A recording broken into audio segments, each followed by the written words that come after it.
चलिए अब हम करेंगे आपका जीएस वाला पार्ट की बात करेंगे। अब अपना मैथ्स और रीजनिंग वाला पार्ट करेंगे। पहला क्वेश्चन क्या है, रिपीटेड सीरीज का क्वेश्चन है।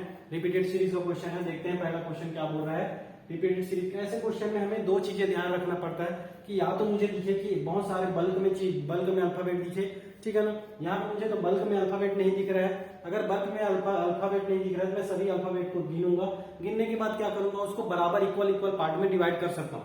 करें 1 2 3 4 5 6 7 8 9 10 11 12 है, 12 को अगर मैं क्या करूं, चरचर में बांट दूं, चरचर के ग्रुप में बांट दूं तो ये हो गया 4, यहां से हो जाएगा आपका, सॉरी ये हो गया 4, यहां से हो जाएगा आपका ये 4 हो गया, ठीक है ना, ये 4 हो गया। चरचर के ग्रुप में हम इसको क्या करते हैं, डिवाइड कर दिए। अब तो आप एक चीज कर सकते हो, या तो आप ऑप्शन से कर सकते हो। अगर ऑप्शन से समझ में नहीं आता तो एक एक करके देखते हैं, ट्राई करते हैं। अगर मैं करूं ए, यहाँ पे ऑप्शन से करूं, ऑप्शन से करता था, अगर मैं ए ऑप्शन जाता तो क्या लिखता, ए बी ए सी, क्या लिखता, ए बी ए सी लिखता, ए बी ए सी। आगे देखता तो फिर क्या आता, बी के बाद फिर ए आता तो बी ए सी फिर हो जाता, ठीक है ना, बी ए सी।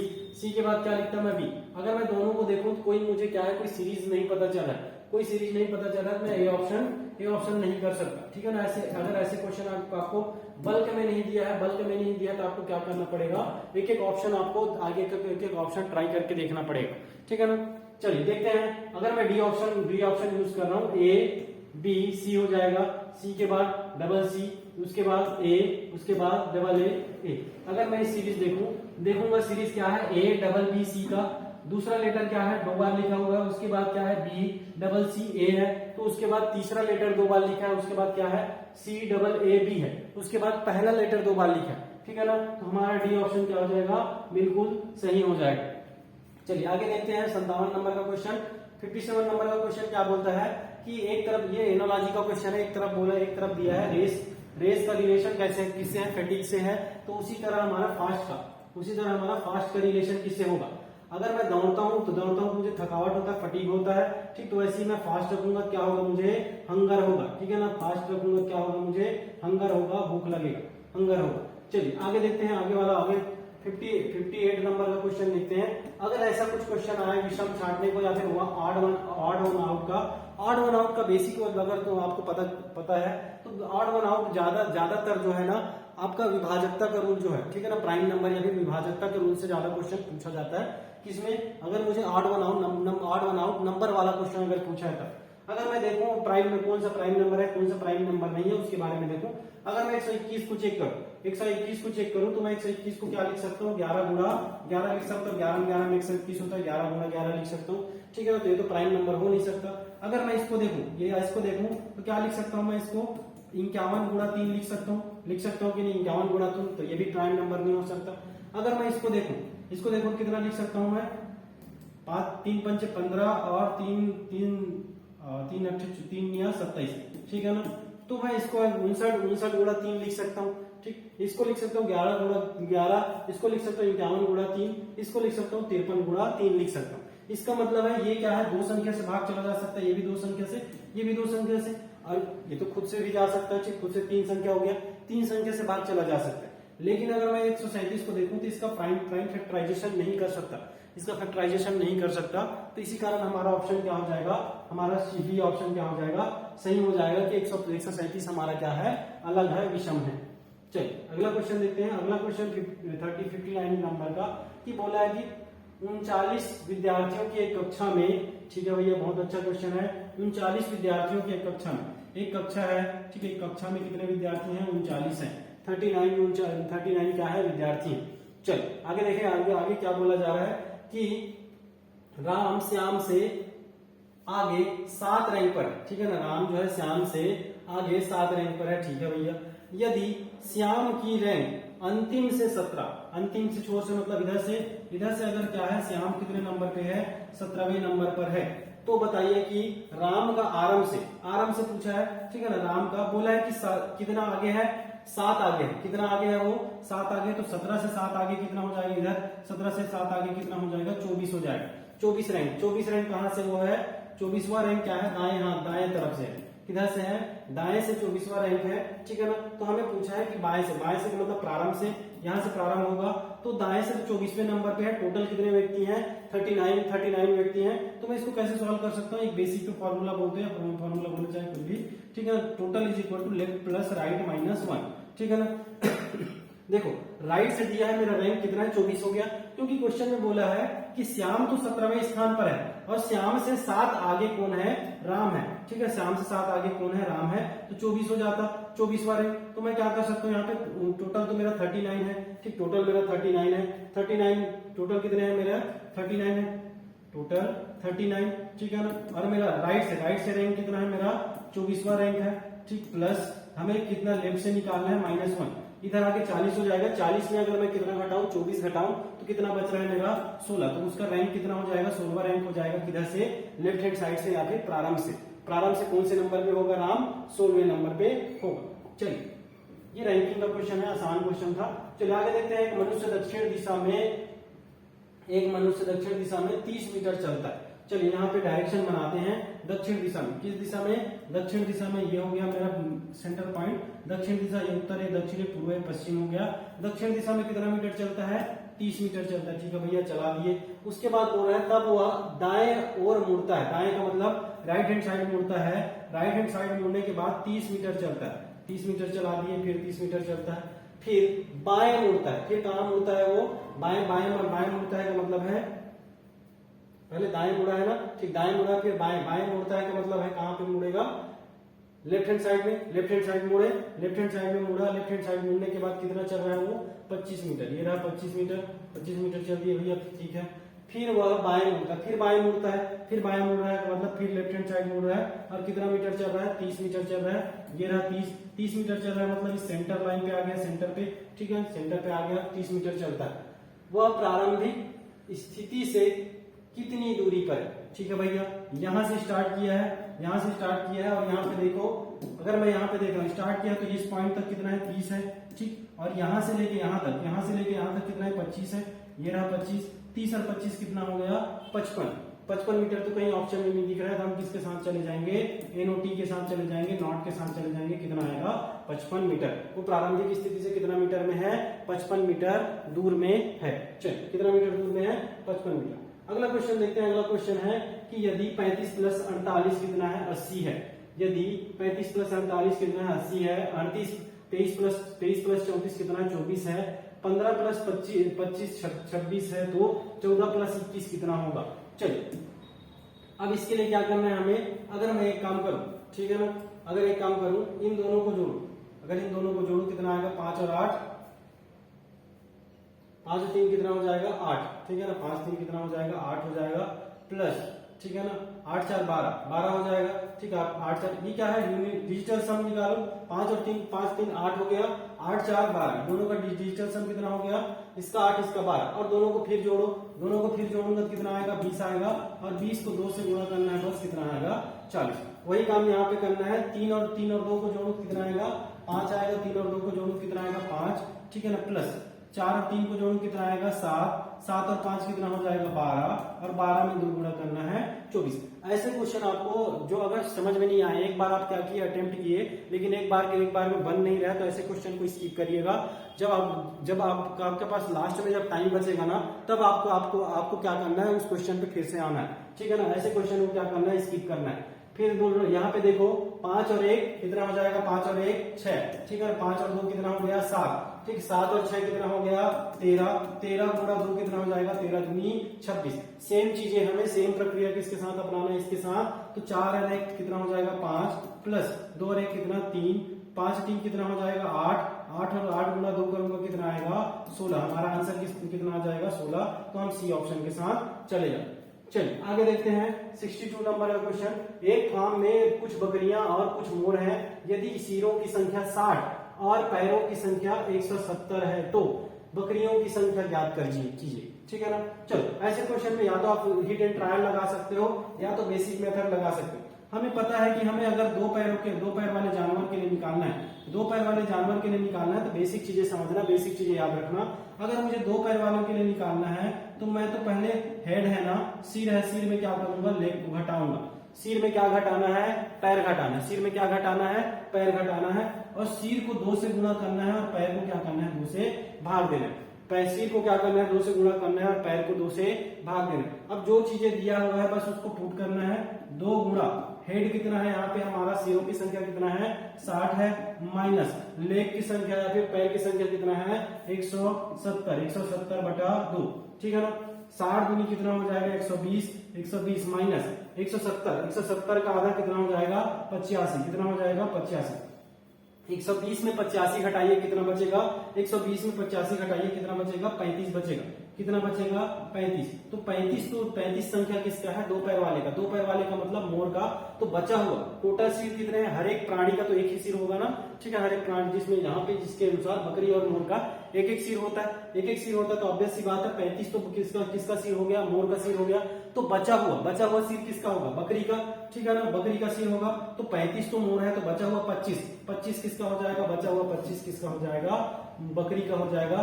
तो हमारा आंसर किसके साथ जाते, सी ऑप्शन के साथ चलेगा। चलिए आगे है 63 नंबर का क्वेश्चन। अच्छा क्वेश्चन है, थोड़ा सा दिमाग लगाने वाला क्वेश्चन है। हमें क्या करना है, 4 और 6 से 34 बनाना है, 9 और 8 से 113 बनाना है। वैसी 1 और 3 से हम क्या बना सकते हैं, ऐसा क्वेश्चन है। चलिए देखते हैं क्या कर सकते हैं। अगर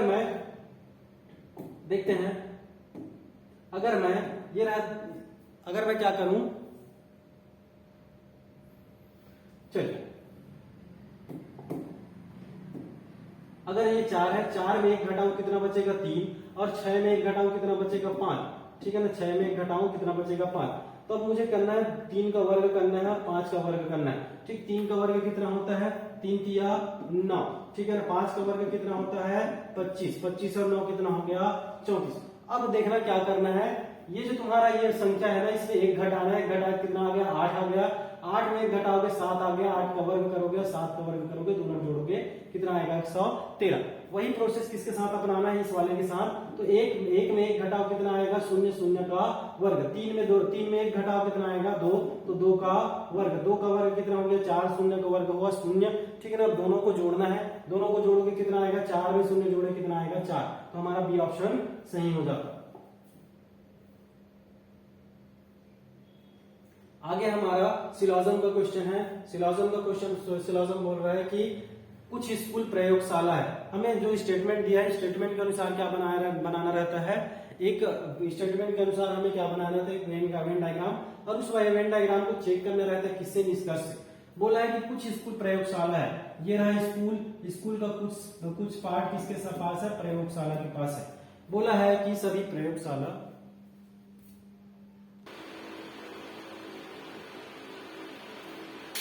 चलिए देखते हैं 64 नंबर का क्वेश्चन। 64 नंबर का क्या है, सिलोजिज्म का क्वेश्चन है। सिलोजिज्म से क्वेश्चन बोल रहा है कि एक स्कूल प्रयोगशाला है। क्या बोला जा रहा है, एक स्कूल प्रयोगशाला है, कुछ स्कूल प्रयोगशाला है। दूसरा स्टेटमेंट बोला है सभी प्रयोगशाला नाट्यशाला है। ठीक है ना, बोला है कुछ स्कूल प्रयोगशाला। चलिए वेन डायग्राम बनाते हैं। कुछ स्कूल, ये रहा स्कूल, कुछ स्कूल क्या है, प्रयोगशाला है।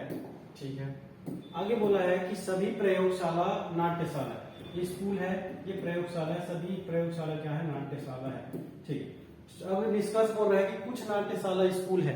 देखते हैं, ये रहा नाट्यशाला, ये रहा स्कूल, कुछ नाट्यशाला स्कूल है, बिल्कुल सही है। बोला जा रहा है कि कोई भी स्कूल नाट्यशाला नहीं है, कोई भी स्कूल नाट्यशाला नहीं है। ठीक है ना, कोई भी स्कूल नाट्यशाला नहीं। ये रहा स्कूल, ये रहा नाट्यशाला। तो क्या है, ये क्या है, पहला तो क्या, पहला सही है, दूसरा क्या हो गया, गलत है। ठीक है ना, पहला सही, दूसरा क्या हो गया, गलत हो गया। तो हमारा क्या है, निष्कर्ष एक क्या कर रहे हैं, अनुसरण कर। आगे बोला जा रहा है, अच्छा इसको छोड़ देना, ये क्या है, ऑप्शन क्या है, सभी ऑप्शन दिया नहीं है, इसको छोड़ देना 65 नंबर का। चलिए आगे आते हैं, सार्थक क्रम में जमाना। ठीक है ना, क्रम में जमाना है। तो सबसे पहले तो हमारा, अगर मुझे देखो, नंदिका है, सागर है, सहायक नदी है, समुद्र है और वर्षा है। ठीक है ना, देखते हैं। तो अगर मैं बोलूं कि सबसे पहले तो क्या होगा, वर्षा होगा। ठीक है ना, वर्षा होगा तो 6 से स्टार्ट होगा, 5 वाला तो खत्म हो गया। वर्षा से मुझे पानी मिलेगा, और पानी मिलेगा तो कहाँ जाएगा, नंदिका में जाएगा। नंदिका का मतलब है छोटी एक जो नहर या नाला बोलते हैं ना, नंदिका फिर नाला जिसको बोलते हो। 6 के बाद कहाँ जाएगा, वो 1 में जाएगा। और 6 के बाद कहाँ 1 है, 1 यहीं पे दिख रहा है मेरा, क्या हो जाएगा, सी ऑप्शन सही हो रहा है। ठीक है ना, तो वर्षा, वर्षा के बाद नंदिका, नंदिका के बाद ये सहायक नदी में जाएगा, सहायक नदी के बाद नदी में जाएगा, नदी के बाद समुद्र में जाएगा, समुद्र के बाद कहाँ जाएगा, सागर, अंत में कहाँ चला जाएगा, वो सागर में जाके मिल जाएगा। चलिए आगे देखते हैं 67 नंबर का क्वेश्चन।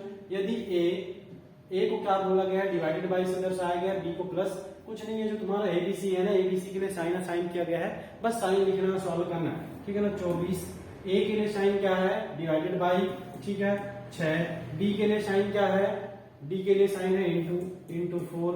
बी के लिए साइन क्या है, प्लस का है, बी के लिए साइन क्या है, किसका है, प्लस का है। उसके बाद क्या है, बी प्लस 9। सी के लिए साइन क्या है, सी के लिए साइन है माइनस का 8 हो गया हमारा, कितना आएगा उसको देखना, ठीक है ना। 6 कम 6, 6 चौक 24 हो गया भैया, ठीक है। 6 चौक 24, 4 चौक 16, 16 और 1 कितना हो जाएगा, क्योंकि 9 में 8 घटाओ कितना बचेगा 1, और 16 में 1 जोड़ो कितना आएगा 17। हमारा डी ऑप्शन सही हो जाएगा। चलिए 68 नंबर का क्वेश्चन देखते हैं। एक्स और जेड बहनें हैं, ब्लड रिलेशन का क्वेश्चन है, ठीक है ना। ब्लड रिलेशन का क्वेश्चन यहाँ पे देखते हैं, बना के देखते हैं। एक्स और जेड क्या है, बहनें हैं। चलिए ये रहा एक्स, ये रहा जेड, दोनों क्या हैं, बहनें हैं, ठीक है भैया। आगे बोला जा रहा है कि वाई जेड का भाई है। वाई जो है किसका भाई है, जेड का भाई है, मतलब तीनों भाई बहन, ठीक है ना। वाई जो है जेड का भाई है, तीनों भाई बहन है। एस जेड की बेटी है, एस जो है किसकी बेटी है, जेड की बेटी है, ठीक है, बना दिए, एस जेड की बेटी है। टी एस का भाई है, टी जो है किसका भाई है, एस का भाई है, तो टी इसका भाई बन गया। चलिए आगे बोल रहा है कि टी का विवाह यू से हुआ है। टी का विवाह किससे हुआ है, यू से हुआ है, इसका मतलब लेडीज होगी। तो वाई का एस से क्या संबंध है, तो वाई का एस से क्या संबंध है, वाई जो है एस का क्या लगेगा, मामा लगेगा, क्योंकि ये बहन है, बहन का बेटा ये रहा, तो इसका क्या है, भांजा है, तो क्या हो जाएगा, मामा हो जाएगा। तो हम बी के साथ चले जाएंगे, माँ का भाई या फिर मामा। चलिए आगे देखते हैं। आगे क्वेश्चन बोला है, यदि किसी भाषा में स्टार को इतना लिखा गया है, तो एस को इतना लिखा गया है, तो हमें देखना है किसके लिए, बंक के लिए क्या देखना है, हमें कोडिंग देखना है। देखो यहाँ पे एस है, एस के साथ एस का हमें कहा जाना है, यू जाना है, एस से हमें यू जाना है, तो एस के बाद टी छोड़ के यू, इसका मतलब है 2 + 2 किया होगा, ठीक है भैया, +2 हो गया, ठीक, प्लेस वैल्यू में +2 या फिर एक लेटर छोड़ के। वैसे क्या है हमारा, वैसे हमारा क्या है, ये रहा हमारा टी से कहा जाना है आर का मतलब पीछे गए हैं, तो क्या है आर एस टी, एक छोड़ के क्या किया गया है, अगर पीछे से देखो तो एक छोड़ के, या फिर आगे से देखो तो टी से पहले क्या आता है, एस आता है, तो क्या है एस वाला बीच का लेटर छोड़ के क्या किया गया है, तो इसका मतलब अगर मैं +2 और -2, उसके बाद क्या है, ओ है आर, ठीक है ना, R O P Q R, O P और क्यू, पी क्यू को छोड़ के क्या किया है, आर लिखा है, ठीक है ना। तो +4, यहाँ पे देखो ये ओ है, ओ से हमें कहाँ जाना है, आर, ओ से जहाँ आर जाना है, क्या करोगे, पी और क्यू, पी क्यू को छोड़ के क्या करोगे, आर लिखोगे। यहाँ इसका मतलब है, यहाँ पे एक छोड़ के था, यहाँ पे 2 छोड़ के है, एक छोड़ के, एक प्लस करके, एक माइनस करके, 2 प्लस करके, 2 माइनस करके। यहाँ पे एस के बाद टी को छोड़ के यू था, आर के बाद एस को छोड़ के टी था, ओ के बाद पी और क्यू को छोड़ के आर है, ओ के बाद पी क्यू को छोड़ के आर है, ठीक है ना। इसका मतलब है कि एक छोड़ के यहां से एक बढ़ाना है, यहां से एक कम करना है, फिर 2 बढ़ाना है, 2 कम करना है, फिर 3 बढ़ाना है, 3 कम करना है, वैसे ही करेंगे, ठीक है। चलिए देखते हैं। बी के बाद सी को छोड़ के, बी के बाद सी को छोड़ के किसमें आया, डी पे आया, बी के बाद सी को छोड़ के डी, उसके बाद यू कैसे गए होंगे हम लोग, यू कैसे गए होंगे, मतलब माइनस करना है, तब एक लेटर कम करके एस, अगर मैं एस देखूं तो एस, टी को छोड़ के यू, टी को छोड़ के कहा गया यू, तो डीएस होना चाहिए हमारा, डीएस तीनों में है, तो ये हमारा कट जाएगा। आगे देखते हैं एन के बाद ओ और पी को छोड़ के क्यू आना चाहिए, एन के बाद ओ और पी को छोड़ के क्या आना चाहिए, क्यू आना चाहिए, ये रहा मेरा क्यू, तो हमारा डी ऑप्शन सही हो जाएगा, DSQHI। चलिए 70 नंबर का क्या है हमारा, वेन डायग्राम का क्वेश्चन है। मच्छर, चींटी, कीड़े के बीच में क्या करना है, हमें रिलेशन देखना है। तो हमारा चींटी और मच्छर दोनों क्या है, कीड़े के अंदर आ जाएंगे, इंसेक्ट्स है दोनों इंसेक्ट्स है, तो हमारा कौन सा ऑप्शन सही हो जाएगा, ये ऑप्शन सही हो जाएगा। चलिए आगे देखते हैं कि नीचे पासा दिया है, 4 पासा दिया है, चारों पासा में ओ के अपोजिट देखना है। पासा में हमेशा ये ध्यान रखना कि अगर 2 से अधिक पासा है, या फिर 2 पासा है, फिर 2 से अधिक पासा है तो हमें ऐसे दो पासा चूज कर रहा रहता है जिसमें एक ही फेज क्या हो, कॉमन हो। एक ही फेज मेरे मुझे क्या दिखे, कॉमन दिखे, सामने से एक ही फेज दिखे मुझे, ठीक है ना, एक ही फेज कॉमन दिखे। अगर मैं इन दोनों में देखूं तो यहाँ ई है, यहाँ पे सी है, यहाँ पे ई सी है, मैं दोनों ए और बी को तो ले नहीं सकता। अगर मैं बी और सी पे जाऊं, यहाँ बी और सी पे जाऊं तो यहाँ ई है, यहाँ पे यहाँ इसके साथ चला जा सकता हूँ। ई के बाद ये रहा ई के बाद हमें क्या करना रहता है, क्लॉकवाइज जाना रहता है, क्लॉकवाइज जाना रहता है। तो ई के बाद एन, एन के बाद सी, ई के बाद एन, एन के बाद क्या होगा, सी होगा। वैसे ही अगर मैं इसमें देखूं क्लॉकवाइज जाना है मुझे, ई के बाद क्या लिखूंगा मैं, एम, एम के बाद क्या लिखूंगा मैं, एम के बाद लिखूंगा मैं डी, ठीक है ना। अब देखिए कि ये जो है ना सीधा सीधा जो दिख रहा है मुझे, सीधा सीधा जो मुझे दिख रहा है, सीधा सीधा जो दिख रहा है मुझे, ये जो सीधा सीधा दिख रहा है ना, ये सीधा सीधा क्या है, एक दूसरे के अपोजिट है, एक दूसरे के अपोजिट है। कोई एक लेटर जो नहीं दिख रहा होगा, ये क्या है, जो कॉमन है ना, कॉमन के अपोजिट होगा। कौन सा अल्फाबेट नहीं दिख रहा है मुझे, ओ नहीं दिख रहा है, ठीक है ना। ई के अपोजिट क्या हो जाएगा, सॉरी ओ नहीं दिख रहा है, ओ नहीं है, ठीक है ना, ओ अच्छा डी है, सॉरी ये डी है ना, डी है। तो ई कौन सा नहीं दिख रहा है मुझे, ई हो गया, सी हो गया, एम हो गया, डी हो गया। कौन सा नहीं दिख रहा है मुझे, ओ, ठीक है, ओ नहीं दिख रहा है मुझे, ओ नहीं दिख रहा है, मेरा ऑप्शन क्या हो जाएगा, ओ। हमारे किसी भी ऑप्शन में ओ दिख नहीं रहा है, ठीक है ना। हमें पूछा क्या है, ओ के अपोजिट, ओ के अपोजिट क्या हो जाएगा मेरा, ओ के सॉरी ई के अपोजिट ओ है, तो ई के ओ के अपोजिट क्या हो जाएगा, हमें ओ के अपोजिट पूछा है, ओ के अपोजिट पूछा है, वो है, ओ के अपोजिट पूछा है, तो हमारा क्या हो जाएगा, ई हो जाएगा। ओ के अपोजिट क्या हो जाएगा हमारा, ई, ठीक है ना। चल ये देखो, ये जो जो जो अल्फाबेट मुझे नहीं दिख रहा है ना, जो अल्फाबेट नहीं दिख रहा है वही क्या हो जाएगा, इसके अपोजिट हो जाएगा। जो कॉमन है सभी में, जो कॉमन है ना, कॉमन है उसी के अपोजिट हो जाएगा। ई के अपोजिट क्या है, वो है, वैसे ओ के अपोजिट क्या हो जाएगा, ई हो जाएगा। तो हमारा बी ऑप्शन सही हो जाएगा। चलिए आगे, ये क्वेश्चन बहुत इंपॉर्टेंट, बहुत अच्छा क्वेश्चन है। तुम्हारा व्यापम का ऐसा क्वेश्चन क्या रहता है, फेवरेट रहता है। चलिए व्यापम का तुम्हारा क्वेश्चन क्या रहता है, फेवरेट रहता है। ऐसा क्वेश्चन बोला है कि मनीषा के माँ को याद है कि मनीषा का एज।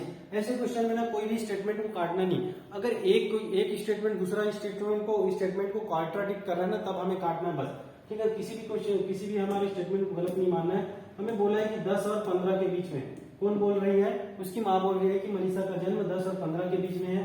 उसके जो पिता है, उनके जो पापा है, पापा बोल रहे हैं कि 12 और 18 के बीच, 12 और 18 के बीच। इसका मतलब 10 तो नहीं हो सकता, 10 तो हो नहीं सकता ना। मैं कोई भी स्टेटमेंट गलत नहीं मानूंगा। अगर एक दूसरे को कॉन्ट्राडिक्ट कर रहे हैं तभी मैं गलत करूंगा। इसको ये कॉन्ट्राडिक्ट कर रहा है, इसको हटा दिया क्योंकि 12 है, 12 से स्टार्ट होगा, 12, 15, 18 इनके बीच में आए, ठीक है। उसके बाद बोला जा रहा है कि उसके भाई के अनुसार मनीषा का जन्म 8 व 14 के बीच, 8 व 14 के बीच, 8 और 14 के बीच। जब पहले से मुझे 12 पता चल जा रहा है, गया है, तो 8 तो हो नहीं होगा, ठीक है ना। पहले से मुझे 12 बताया था, 10 बताया था, तो 8 तो हो नहीं सकता। अब मेरा बच गया क्या, 12 और 15, सॉरी 8 और 14 है ना, 8 और 14 है। अब तो बच गया मेरा 15, 14 और 18, 15, 14, 18। यहां से 12 है ना, 12, 14, 15, 18, 12, 14, 15, 18।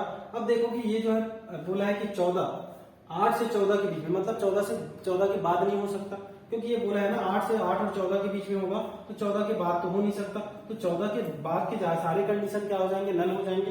15, 18 तो नल हो जाएगा, क्योंकि बोला है 8 और 15 के बीच में। यहाँ पे देखो, ये एक और कहा गया, हाँ ये रहा 12 से लेके 18, मतलब यहाँ पे देखो 8 और 14, 12 और 14 के बीच में कितना आएगा, 13 आएगा, ठीक है ना। क्योंकि 14 के बाद नहीं हो सकता, 14 के बाद वाला जितने भी डेट है 15, 18 तो नल हो जाएंगे। अब बोला है, एक तो बोला है यहाँ पे 12 और 18 के बीच में, 12 और 18 के बीच में मतलब है कि 12 से पहले वाले जितने भी कंडीशन थे वो गलत हो जाएंगे। तो 12 से पहले कंडीशन 8 और 10 तो वो भी क्या हो जाएगा, गलत हो जाएगा। अब हमें बस देखना है 12 और 14 के बीच में कौन सा डेटा आएगा, 12 और 14 के बीच में कौन सा डेटा आएगा, 13 आएगा। तो क्या होगा, उसका जन्म कब हुआ होगा, 13 तारीख को हुआ रहा होगा। चलिए आगे देखते हैं 73 नंबर का क्वेश्चन कि सुमित 6 मार्च 2014 को पैदा हुआ, उसी दिन उसी वर्ष स्वतंत्रता दिवस मनाया गया। अच्छा, उसी वर्ष 6 मार्च 2014 को पैदा हुआ, उसी वर्ष स्वतंत्रता दिवस। स्वतंत्रता दिवस कब मनाया गया, शुक्रवार। स्वतंत्रता दिवस का मतलब है 15 अगस्त को कौन सा दिन था, शुक्रवार था। हमें बताना है कि 6 मार्च 2014 को जो पैदा हुआ था उस दिन कौन सा दिन रहा। हमें पीछे जाना पड़ेगा। अगर मैं सामने से लेके आऊं तो 6 तक तो हो गया है, 6 तक तो हो गया, तो मतलब मार्च, जनवरी फरवरी मार्च, मार्च कितने का महीना, 31 का, 31 का मतलब 6 दिन हो गया, तो 25 बचा है, ठीक है ना, 25 बचा है। और 25 को अगर मैं 7 से भाग दे रहा हूँ, क्योंकि हर दिन अपने आप को हर 7वें दिन में क्या करता है, रिपीट करता है, तो अगर मैं 7 से 25 को भाग दूंगा तो कितना बचेगा मेरा रिमाइंडर बचेगा 4, रिमाइंडर कितना बचेगा 4 दिन यहाँ पे बचा है, ठीक है। मार्च के बाद अप्रैल कितने का, 30 का होता है, 30 का होता है तो +2, ठीक है। अप्रैल के बाद मई कितने का महीना होता है, 31 का होता है, 31 का +3, मई। जून कितने का महीना होता है, 30 का तो मतलब +2, जुलाई कितने का महीना होता है, 31 का मतलब +3, ये +2 और +3 क्या है, 8 डे है। 8 डे मतलब अगर मैं 7 से 31 और 30 को डिवाइड करूं तो रिमाइंडर उतना बचेगा, ठीक है ना, 30 हो गया।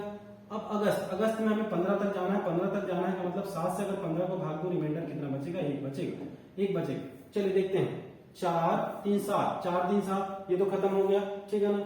यहाँ पे 3 2 5 2 7, ये भी खत्म हो गया। इसका मतलब मेरा रिमाइंडर कितना बच रहा है, 1 बच रहा है। रिमाइंडर कितना बच रहा है, 1 बच रहा है सभी डे में। और हमें पीछे जाना है, क्योंकि हमें अगस्त से कहा जाना है, मार्च जाना है, तो पीछे जाना है। तो डेट में ये जो डेट दिया है उस डेट में 1 दिन कम करना है, तो शुक्रवार में 1 दिन कम करें तो क्या आ जाएगा, हमारा गुरुवार आ जाएगा। तो हमारा आंसर क्या हो जाएगा, गुरुवार। हम किस आंसर के साथ चलेंगे, गुरुवार आंसर के साथ चलिए आगे देखते हैं। आगे बोला है कि सीरीज का क्वेश्चन है, बहुत अच्छा क्वेश्चन है सीरीज का। 3 7 16 32 57, ये जो है ना, अगला कौन सा होगा देखें। चल यहाँ पे देखो, 3 और 7 के बीच में कितने का, 3 और 7 के बीच में डिफरेंस कितने का है, 4 का है। 3 और 7 के बीच में 4 का डिफरेंस, यहाँ पे 9 का डिफरेंस, यहाँ पे कितने का डिफरेंस हो रहा है मेरा, 16 का डिफरेंस, यहाँ पे कितने का हो रहा है, 25 का डिफरेंस। 25 का डिफरेंस, इसका मतलब है ये 2 का वर्ग है, ये 3 का वर्ग है, 4 का वर्ग है, 5 का वर्ग है, तो अगला होना चाहिए 6 का वर्ग है। 6 का मतलब 36 का डिफरेंस। 36 का डिफरेंस का मतलब है 57 में हमें कितना जोड़ना है, 36 जोड़ना है। 57 में कितना जोड़ना है, 36 जोड़ना है। अगर मैं 57 में 36 जोड़ता हूँ तो 93, कितना आ जाएगा, 93। चल आगे देखते हैं। ई से हमें जे गया है, जी से एल गया है और जे से ओ गया है, ठीक है। देखते हैं कि ई के बाद +4 किया है तब क्या आया है, जे आया है। जी के बाद +4 किया गया है तब क्या आया है, जे एल आया है। और जे के बाद +4 किया गया है तो ओ आया है। वैसे क्या किया गया, यहाँ पे कोई कुछ रहा होगा, उसमें +4 किया गया होगा, तब क्या आया है, टी और वाई आया, ठीक है ना। अगर मैं ये वाला ऑप्शन देखूं, ओ, ठीक है ना, ओ में ओ का होता है कितना, 16, ठीक है। तो यहाँ पे अगर मैं ओ क्यू टी लिखूं तो ओ में 4 जोड़ो टी आएगा, क्यू में 4 जोड़ो बी आएगा, टी में 4 जोड़ो वाई आएगा, बिल्कुल सही है, ठीक है। तो हमारा ओ क्यू टी हमारा क्या हो जाएगा, सही आंसर हो जाएगा। चलिए आगे देखते हैं। 75 नंबर का बोला है कि निम्न में से 4 संख्याएं जोड़े में है। अच्छा, विषम छांटना, हमें ऑड वन आउट 4 छांटना है, ठीक है। अगर मैं देखूं कि 8 1 9, 9 से मुझे, अच्छा 18 से मुझे 81 बनाना है, 10 से 25 बनाना है और 12 से 36 बनाना है। 12 से 36 बनाना है, कैसे कर सकते हैं, 8 और 1 कितना हो गया, 9 का वर्ग 81 होगा, ठीक है भैया, ठीक है। अच्छा ये वर्ग में तो फिर ये कितना हो जाएगा, 1 का वर्ग 25, वर्ग वाला तो हो नहीं सकता। चलो दूसरा ट्राई करते हैं।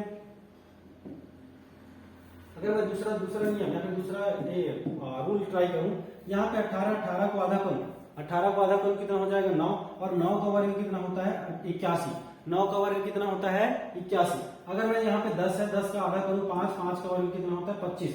यहाँ पे अगर 12 है, 12 को आधा करूं कितना होगा, 6 होगा, और 6 का वर्ग कितना होता है, 36। अगर मैं यहाँ पे 8 लिखा है, 8 का आधा करूं, 8 का आधा कितना होगा, 4 होगा, और 4 का वर्ग कितना आएगा, 16 आएगा। लेकिन यहाँ पे कितना लिखा है, 20 लिखा है, तो हमारा ये क्या है, अलग है। चलिए आगे देखते हैं। आगे का क्वेश्चन बोला है, यदि एन को 14 और कैट को 60, एन को 14 कैट को 60, और हमारा बीईजी को कितना लिखा है, बीईजी को लिखना हमें कितना लिखना। चलिए अगर मैं यहाँ पे ए का प्लेस वैल्यू होता है, एन का होता है 14, 1 और 14 का मल्टीप्लाई करूंगा 14 आएगा, ठीक है। कैट का देखो, कैट का सी का होता है 3, ए का होता है 1 और टी का होता है 30, ठीक है। 30 दूनी 60, ये भी आ गया, 30 दूनी 60 एकदम 60। सही, यहाँ पे क्या 20 हो गया ना, 20, टी का 20 होता है, 20 30 कितना हो गया, 60। वैसे हमें इसका करना है, बी का कितना होता है 2, ई का होता है हमारा 5 और जी का होता है हमारा 7। तो 7 पंचे 35, 35 दूनी 70, 70 हमारा क्या हो जाएगा, सही आंसर हो जाएगा। चलिए आगे अच्छा ये क्वेश्चन थोड़ा सा कॉम्प्लिकेटेड है, इसको छोड़ देना, मुझे थोड़ा सा इसका ऑप्शन गलत लगा इसका, देखते हैं उसके बारे में। बोला है कि अभिजीत घर छोड़ देता है यदि उसका घर का मुंह, अभिजीत क्या करता है, घर छोड़ता है और उसका मुंह, उसके घर का मुंह किधर है, दक्षिण की ओर है। ठीक है भैया, ये अभिजीत है, अभिजीत अपना घर छोड़ दिया, उसका घर कितना है, किधर है, दक्षिण की ओर। वह अपने घर के पिछले गेट से निकलता है, अपने घर के पिछले गेट से मतलब उत्तर दिशा की ओर मुंह करके क्या करेगा, वो निकलेगा, उत्तर दिशा की ओर क्या करके निकलेगा, वो मुंह करके निकलेगा। आगे बोला जा रहा है कि और 18 मीटर चलता है, पिछले गेट से निकला और कितना चला, 18 मीटर चला भैया, ठीक है 18 मीटर चल गया। उसके बाद बोल रहा है कि वह दाएं मुड़ता है, दाएं मुड़ता है का मतलब राइट हैंड साइड मुड़ता है, राइट हैंड साइड मुड़ने के बाद 28 मीटर चलता है, ये दाएं मुड़ा और 28 मीटर चला। ठीक है भैया, आगे बोल रहा है कि फिर वह दाएं मुड़ता है, फिर दाएं मुड़ता है, फिर दाएं मुड़ता है, कितना चलता है, 35 चलता है, यहाँ पे आ गया, फिर दाएं मुड़ा और 35 चल गया। ठीक है, आगे बोल रहा है कि फिर वह बाएं मुड़ता है, फिर बाएं मुड़ता है और कितना चलता है, 12 चलता है, फिर वो बाएं मुड़ता है, बाएं मुड़ने के बाद कितना चलता है, 12 मीटर चलता है, ये रहा बाएं मुड़ गया और कितना चला, 12 मीटर चल गया। फिर वह बाएं मुड़ता है, फिर बाएं मुड़ता है, फिर बाएं मुड़ रहा है, मतलब फिर लेफ्ट हैंड साइड मुड़ रहा है और कितना मीटर चल रहा है, 17 मीटर चल रहा है, ये रहा 17 मीटर। ठीक है ना, 17, ये तो 12 है, 17। ठीक है, अब आगे वो क्या पूछ रहा है कि वह मूल स्थान से कितने दूरी पर है, कितने दूरी पर है, देखते हैं मूल स्थान से। उसका मूल स्थान क्या है, ये है, वो पहुंच कहाँ गया है, यहाँ पहुंच गया। ठीक है ना, ये देखो, ये पूरा का पूरा कितना है, 30 है, और ये कितना है, 17 है। ठीक है ना, ये पूरा का पूरा 30 है और ये पूरा 30 है, ये कितना है, 17 है। ठीक, और ये कितना है, 12 है। चलिए अब देखते हैं कि अगर ये 18 है, ये 18 तो ये भी कितना होगा, 18 होगा, और नीचे का कितना है, ये रहा 17 है। ठीक है, तो ये क्या है, एकदम सीधे में आ गया, सीधे में आ गया, तो ये रहा मेरा क्या, ये वाला 28 हो जाएगा, और ये जब ये नीचे वाला 12 है, ऊपर भी क्या हो जाएगा, 12, 28 और 12 कितना हो गया, 28 और 12 40 हो गया। 40 कौन से ऑप्शन में है, ये रहा डी ऑप्शन में, और स्टार्ट यहीं से किया था, और किस डायरेक्शन में है, वो पूर्व डायरेक्शन में। कहा किस डायरेक्शन में है, पूर्व डायरेक्शन में, क्योंकि ये 28 है तो नीचे भी 28 होगा, जब ये 12 तो ये ऊपर 12 होगा, ये 17 तो ये 17 होगा। ठीक है ना, चलिए आगे बढ़ते हैं। आगे अलग अलग क्या है, शब्द लिखा है, उसको हमें क्या करना है, सीक्वेंस में जमाना है। चलिए देखा है कि क्या है, सबसे पहले तो क्या होता है, अक्षर होता है, सबसे छोटा ही क्या है, अक्षर है, 3 से स्टार्ट होगा, 2 वाला खत्म हो गया। अक्षर के बाद आता है शब्द अक्षर के बाद शब्द, दोनों में। शब्द के बाद आता है क्या, वाक्यांश। वाक्यांश 4 होना चाहिए, 4 इसमें भी है, 4 इसमें भी है, 4। ठीक है, तो इसमें 4 नहीं है, खत्म हो गया। वाक्यांश, वाक्यांश के बाद क्या आता है, वाक्य। वाक्यांश के बाद क्या आता है, वाक्य, इसमें भी है, इसमें भी है।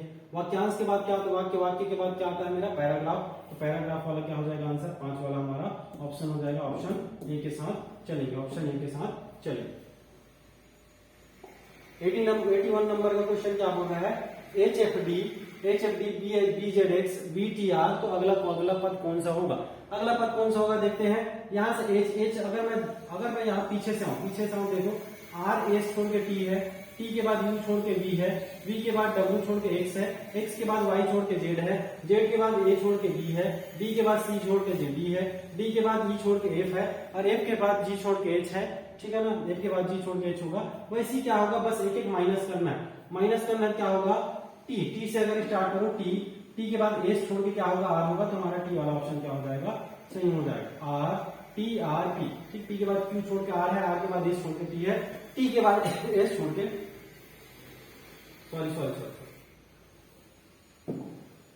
सॉरी ये क्या है, हाँ P से स्टार्ट होना चाहिए ना, P से नहीं, P से स्टार्ट होना चाहिए, क्योंकि PNL P के बाद Q छोड़ के R होगा ना, Q छोड़ के R होगा। ठीक है, PNL, तो हमारा ऑप्शन क्या हो जाएगा, B हो जाएगा।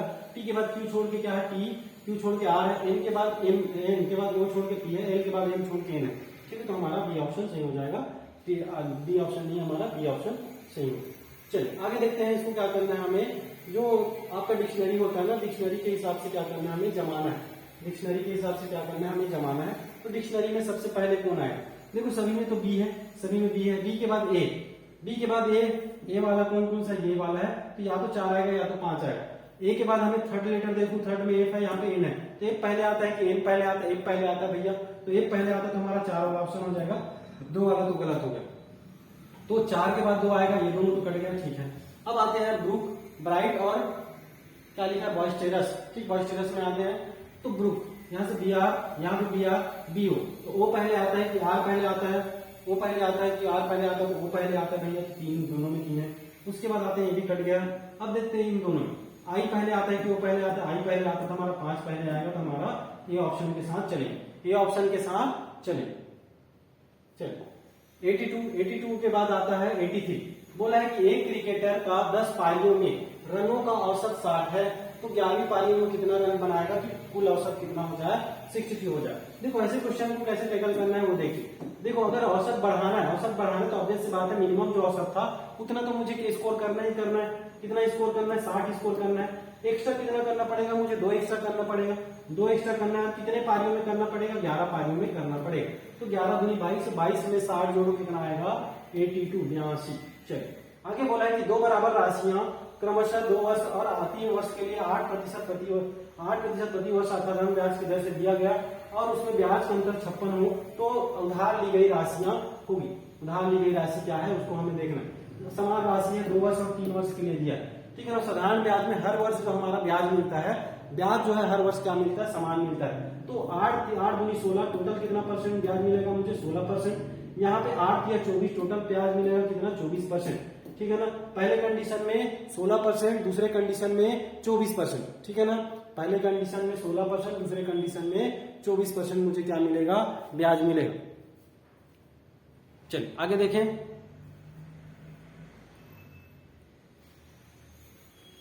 सोलह % और 24% क्या मिलेगा, ब्याज मिलेगा। अब अगर मैं दोनों का ब्याज का अंतर देखूं, कितने का, 24 और 16 में कितने परसेंट का अंतर है, 8% का। ठीक है ना। कितने परसेंट का अंतर है मेरा, 8% का अंतर है। कितने परसेंट का, 8% का। यहाँ पे देखो 8% किसके बराबर हो जाएगा मेरा, 56 के। 8% किसके बराबर हो जाएगा, 56 के बराबर हो जाएगा। तो 8% 56 के बराबर, तो 1% किसके बराबर, 1% 7 के बराबर हो जाएगा। 1% किसके बराबर, 7 के। तो 100% किसके बराबर, 700 के बराबर हो जाए। तो ब्याज उधार ली गई राशि कितना है, 700 रुपए। एक बोला कि एक व्यक्ति 240 वस्तुएं 9 रुपए प्रति दर्जन के हिसाब से खरीदे तथा 1 रुपए प्रति दर्जन वस्तु के दर से बेचे। चलिए इसको मैं समझा रहा हूं अच्छे से, ठीक है ना। चलिए स्लाइड ले लेते हैं, स्लाइड लेके देखते हैं, समझा रहा हूं।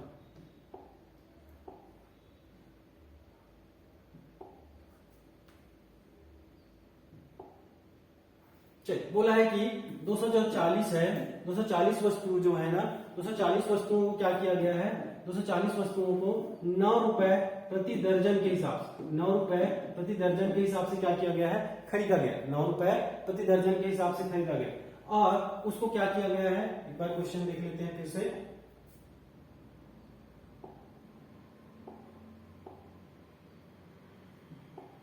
ठीक है ना। 9 रुपए प्रति दर्जन के हिसाब से क्या किया गया, खरीदा गया है। और 1 रुपए प्रति दर्जन के हिसाब से बेचा गया।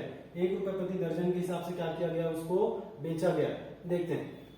अब देखो कि ये जो 240 है, इसमें कितने दर्जन होंगे, एक दर्जन में 12 वस्तु, तो कितने दर्जन होगा, 12 वस्तु तो 20 दर्जन होगा। कितने दर्जन, 20 दर्जन होगा। ठीक है ना, 20 दर्जन होगा।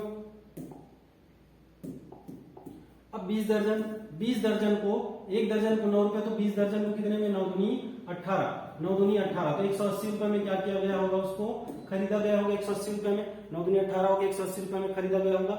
और बेचा कितना गया है कि एक वस्तु को 1 रुपए में, एक वस्तु को कितने रुपए में, 1 रुपए में, मतलब 240 वस्तुओं को कितने में, ये तो सीपी हो गया, कॉस्ट प्राइस हो गया। बेचा कितना गया होगा, 240 में, 240 में क्या हो गया मेरा, एसपी हो गया। ठीक, खरीदा 180 में, बेचा कितना, 240 में।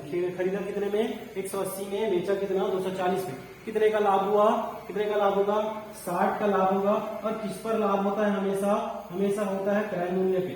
क्रय मूल्य पे लाभ होता है, गुणा करना है हमें 100 से। 1 शून्य कटा, 6 कम 6, 6 किया 18, बचा हमारा कितना, 100/3। बचा कितना हमारा, 100/3। और 100/3 कितने परसेंट के बराबर, 33 सही 1/3% के बराबर, 33 सही 1/3% के बराबर हो जाएगा। ठीक है ना भैया, कितने कितने के बराबर, 33 सही 1/3 के बराबर।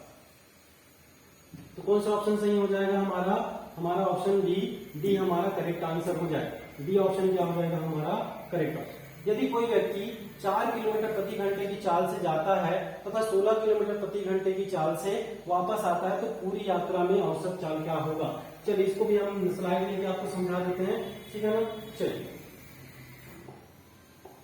बोला गया है कितने के 4 किलोमीटर प्रति घंटे की स्पीड से क्या करता है, जाता है, ठीक है ना, जाना है। और 16 किलोमीटर प्रति घंटे की स्पीड से क्या करना है, आना है। ऑब्वियस सी बात है, एक पाथ है, यहां से यहां जाना है और यहीं से यहां आना है। तो यहाँ पे मेरे मुझे देखो डिस्टेंस में कोई तो अंतर नहीं है, जितना जाना उतना ही आना है। बस मेरा किस में अंतर आ रहा है, स्पीड में अंतर आ रहा है। स्पीड में अंतर आ रहा है ना, तो अगर डिस्टेंस समान है और स्पीड अलग अलग है, मुझे एवरेज स्पीड निकालने को बोला है। बस इतना याद रखना, 2xy बटा x प्लस वाई, 2 गुणा 4, जाने के लिए कितना लिया 4 और आने के लिए कितना लिया 16 किलोमीटर प्रति घंटे, ठीक है ना। डिस्टेंस और उसके बाद x 4 धन 16, बस इसको सॉल्व करने में कितना आएगा 20 गुणा 4 गुणा 16 और ये क्या हो जाएगा 4 20, ठीक है ना, 20 हो जाएगा। अब देखो 2 एकम और 2 दाहम, ठीक, 16 चौक कितना हो जाएगा 64 बटा 10, 64 बटा 10 किसके बराबर 6 बटा 4 किलोमीटर प्रति घंटा। अगर डिस्टेंस क्या है, समान है, डिस्टेंस समान है, गया है और वहीं से वापस आ गया, डिस्टेंस समान है, सिर्फ स्पीड क्या है, स्पीड में अंतर है, तो क्या लगाओगे 2xy divided by x plus y, ठीक। तो हमारा आंसर कितना हो जाएगा 6.4। हमारा आंसर किसके साथ जाएंगे हम लोग, 6.4 के साथ जाएंगे। चलिए आंसर देखते हैं, आंसर क्या हो जाएगा हमारा 6.4 कौन से ऑप्शन में है, हमारा सी ऑप्शन सही हो जाएगा। चलिए आगे बोला जा रहा है, ये जो क्वेश्चन है ना, सेम टू सेम ऐसी क्वेश्चन क्या है आपके आबकारी में आया था, प्रॉफिट एंड लॉस का क्वेश्चन है। बोला है किसी व्यक्ति ने 1 रुपए में 3 टॉफी खरीदी, किसी व्यक्ति ने 1 रुपए में कितने टॉफी खरीदी, 3 टॉफी खरीदी, तो उसे 1 रुपए में कितनी टॉफी बेचनी पड़ेगी कि उसको कितने का प्रॉफिट हो, 50% का प्रॉफिट हो।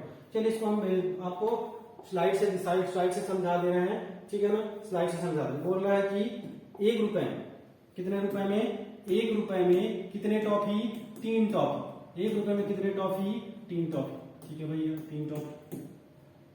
अब बोला है कि इन टॉफियों को क्या कितने, इन टॉफियों को 1 रुपए में कितने टॉफी बेचना पड़े, ठीक है ना। इनको क्या है 1 रुपए में कितने टॉफी बेचना पड़े कि क्या है उनको प्रॉफिट कितने का हो 50% का। 1 रुपए में खरीदा कितने टॉफी, 3 टॉफी, लेकिन बेचना है उसको 1 रुपए में कितने टॉफी कि क्या हो उसको 50% का क्या हो प्रॉफिट हो। अब देखो कि 3 टॉफी का कीमत कितना है 1 रुपए है भैया, ठीक है, तो 1 टॉफी का कितना हो जाएगा 1/3 हो जाएगा। 1 टॉफी का रेट कितना हो जाएगा 1/3 हो जाएगा। अब मुझे क्या है, ये सीपी है, अब मुझे कितने परसेंट का प्रॉफिट चाहिए 50% का। 50% का मतलब 150%, तो 1/3 का कितना परसेंट 150% मतलब 150/100।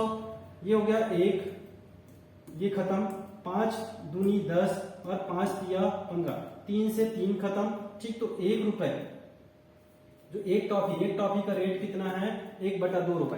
एक टॉफी का रेट कितना है 1/2 रुपए। तो मुझे बताओ कि एक टॉफी का 1/2 रुपए, या फिर ऐसे बार बोलो कि 1/2 रुपए में कितने टॉफी, एक टॉफी, तो 1 रुपए में कितने टॉफी, 1 रुपए में कितने टॉफी, 1 रुपए में कितने टॉफी हो गया 2 टॉफी हो जाएगा। मैं दोनों तरफ क्या कर दूं 2 का गुणा कर दूं, दोनों तरफ 2 का गुणा कर दूं, फिर 2 से 2 खत्म, 1 रुपए में कितने टॉफी हो जाएगा 2 टॉफी। इसका मतलब है उसको 1 रुपए में कितने टॉफी बेचना पड़ेगा 2 टॉफी बेचना पड़ेगा कि उसको कितने परसेंट का प्रॉफिट हो 50% का प्रॉफिट हो। 1 रुपए में कितने टॉफी बेचना पड़ेगा उसको 2 टॉफी बेचना पड़ेगा। 1 रुपए में 3 टॉफी खरीदा है, लेकिन बेचना कितना है 1 रुपए में 2 टॉफी बेचेगा तो उसको कितने परसेंट का प्रॉफिट होगा 50% का प्रॉफिट होगा। नेक्स्ट क्वेश्चन देखते हैं 8 नंबर का। वह छोटी से छोटी संख्या कौन सी होगी जिसे क्रमशः 14, 16, 20 से भाग देने पर क्रमशः 9, 11, 15 शेष फल बचे। चलिए ये तुम्हारा एलसीएम का क्वेश्चन है, ठीक है, एलसीएम का क्वेश्चन है, वो छोटी छोटी संख्या में ज्ञात करना है। अगर देखो कि यहाँ पे कितने का अंतर 5 का अंतर है, यहाँ पे 5 का अंतर है, यहाँ पे 5 का अंतर। इसका मतलब अगर मैं ऊपर वाले का जो तुम्हारा वैल्यू है उसका क्या निकालू एलसीएम निकालू, एलसीएम में अगर मैं 5 घटा दूं तो हमें क्या मिल जाएगा वो संख्या मिल जाएगा 3। अगर मैं तीनों का 20, 16 और 14 का एलसीएम निकालू कितना होगा मेरा 560। अगर मैं एलसीएम निकालू कितना होगा 560। इस 560 में 5 माइनस करो कितना आ जाएगा 555। हमारा 555 आंसर सही हो जाएगा, डी वाला क्या हो जाएगा सही हो जाएगा। चलिए बोला 89 नंबर का बोला है कि 2 संख्याओं का योगफल पहली संख्या का 28/2 28/25 है तो दूसरी संख्या ज्ञात कीजिए। बहुत अच्छा क्वेश्चन है, कंपैरिजन वाला। बेसिक से नहीं करेंगे, मैं एक छोटा सा चीजें बता रहा हूँ उससे सॉल्व करना, बेसिक से नहीं करना, ठीक है ना। बोला है कि जो पहली संख्या है, पहली जो संख्या है, बेसिक से अगर मैं करने जाऊं तो बेसिक में क्या बोलूंगी, पहली संख्या जो है ए और बी जो है कितना है, ए 25/28 का क्या है, इतना है। ये क्या है, बेसिक मेथड करना नहीं है। बोला है क्वेश्चन एक बार और पढ़ लेते हैं, ठीक है ना। क्वेश्चन एक बार और पढ़ लेते हैं। क्वेश्चन बोला है कि दो संख्याओं का योगफल पहली संख्या के 28/5 है, ठीक है। दो संख्याओं का योगफल पहली संख्या का 28/5 है। देखते हैं, बोला है कि 28/25 किसका कंपेयर किससे हो रहा है। जब भी हर वाला जो वैल्यू है ना, जिससे कंपेयर हो रहा है ना, उसका वैल्यू होता है। कंपेयर किससे हो रहा है, पहली संख्या का। a प्लस बी जो है पहली संख्या का, किसका, पहले संख्या का। तो हमारा अगर मैं पहली संख्या कितना लूं, 25 लूं, पहली संख्या अगर मैं 25 लूं तो ये जो है ना, तो तुम्हारा a प्लस बी जो है, a प्लस बी है कितना है, बोला है 28/25 25 का 28/25, ठीक। बोला है कि जो दोनों संख्याओं का योग है पहली संख्या का 28/25 है। 28/25 है मतलब 25 से 25 काटो, तो a अगर मेरा 25 है और a प्लस बी कितना है मेरा 28 है, तो मेरा b कितना हो जाएगा, b हो जाएगा मेरा 3। b कितना हो जाएगा मेरा 3, ठीक है। और क्वेश्चन में आगे क्या बोला है, 3 हो जाए। तो दूसरी संख्या पहली संख्या का कितना परसेंट है, तो दूसरी संख्या पहली संख्या, अभी हम वहां पे निकाले ना, देखे हमारा जो b कितना आया था, b आया था 3, b कितना आया था हमारा 3, और a कितना आया था 25, ठीक है ना। तो बोला है कि दूसरी संख्या पहली संख्या का कंपेयर किससे, पहली संख्या से। तो पहली संख्या कहाँ रहेगा, नीचे। तो परसेंटेज में बदलने के लिए 100 से भाग, 25 से कम 25, 25 चौक 100, 4 दिया कितना हो जाएगा 12%। कितना परसेंट है, 12%। चलिए, अब बोला है कि दशमलव में दिया है, इसका क्या निकालना है, वर्गमूल निकालना है। इस वर्गमूल को निकालने के लिए आप तो डिजिटल सम लगा सकते हो, ये और ये ऑप्शन तो होगा नहीं। अगर डिजिटल सम लगाओगे ना, तो या तो ये होगा या तो ये होगा।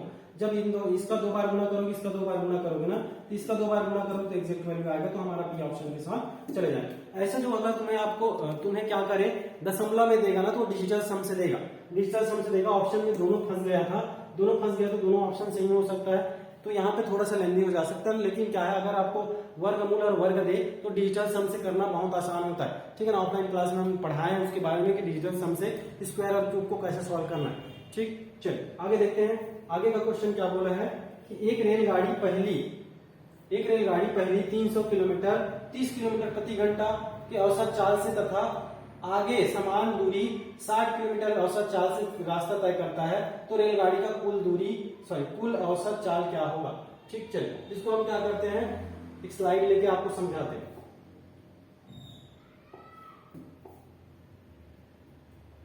बोला है कि 300 जो दूरी है, 300 दूरी है कितने किलोमीटर,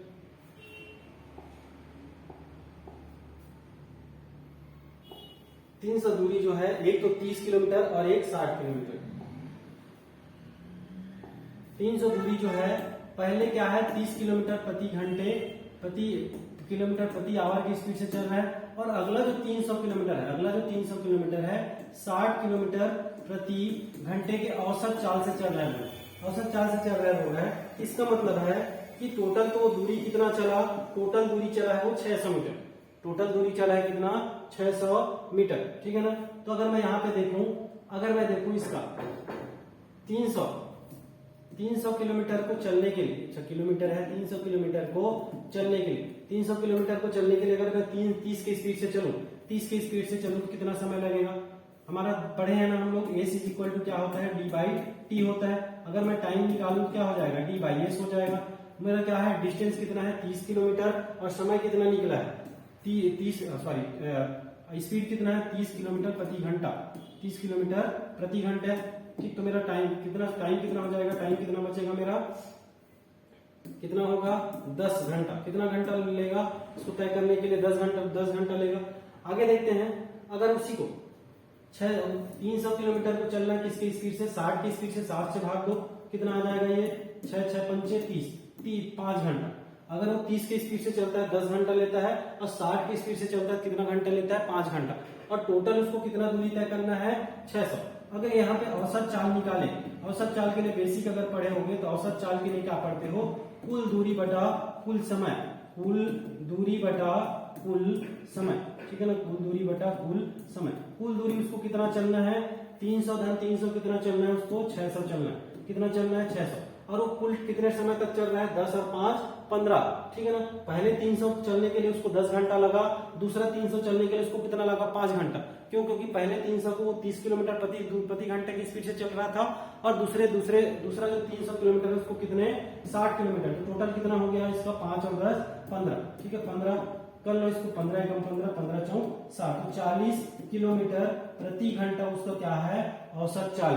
औसत चाल निकालने के लिए कुछ नहीं करना रहता है, कुल दूरी बटा कुल समय करना रहता है। पहले को तो 30 किलोमीटर प्रति घंटे की स्पीड से चला, दूसरे को 60 किलोमीटर प्रति घंटे की स्पीड से चला, तो ऑब्वियस सी बात है दूसरे में कम समय लगेगा।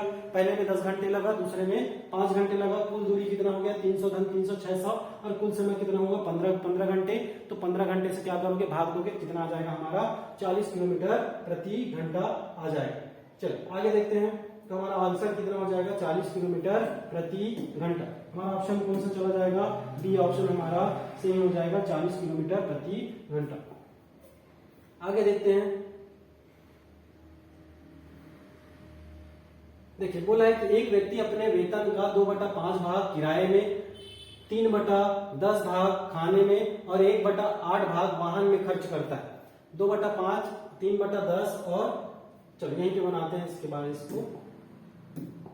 बोला है कि अपने वेतन का कितना 2/5, 3/10 और 1/8। ऐसे क्वेश्चन में क्या करना रहता है, अगर क्या है कोई एक राशि है आपका आय का कुछ हिस्सा कहीं के दूसरे जगह में क्या कर रहे हो, एक्सपेंडिचर है उसका अलग अलग जगह में खर्च कर रहे हो, ठीक। तो क्या करोगे, इनका जो हर है ना, ये जो हर है, ठीक है, डिनोमिनेटर है, डिनोमिनेटर का हमें एलसीएम लेना रहता है। इस डिनोमिनेटर का अगर मैं एलसीएम लूं, डिनोमिनेटर का अगर एलसीएम लूं कितना आएगा 40 आएगा, कितना आएगा 40।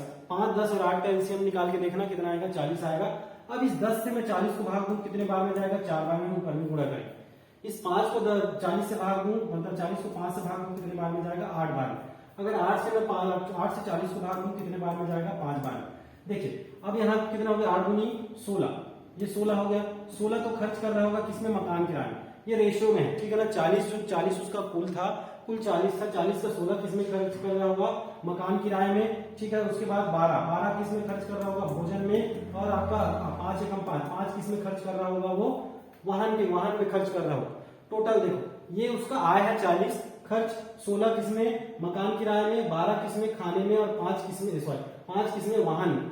इसका मतलब टोटल खर्च कितना हो गया 12 और 18, 12 16 28 28 5 33, ठीक है। 40 में से वो 33 खर्च कर दे रहा है, 40 में से 33 खर्च कर दे रहा है। बचा कितना रहा होगा 7 बचा रहा होगा, बचा कितना रहा होगा 7।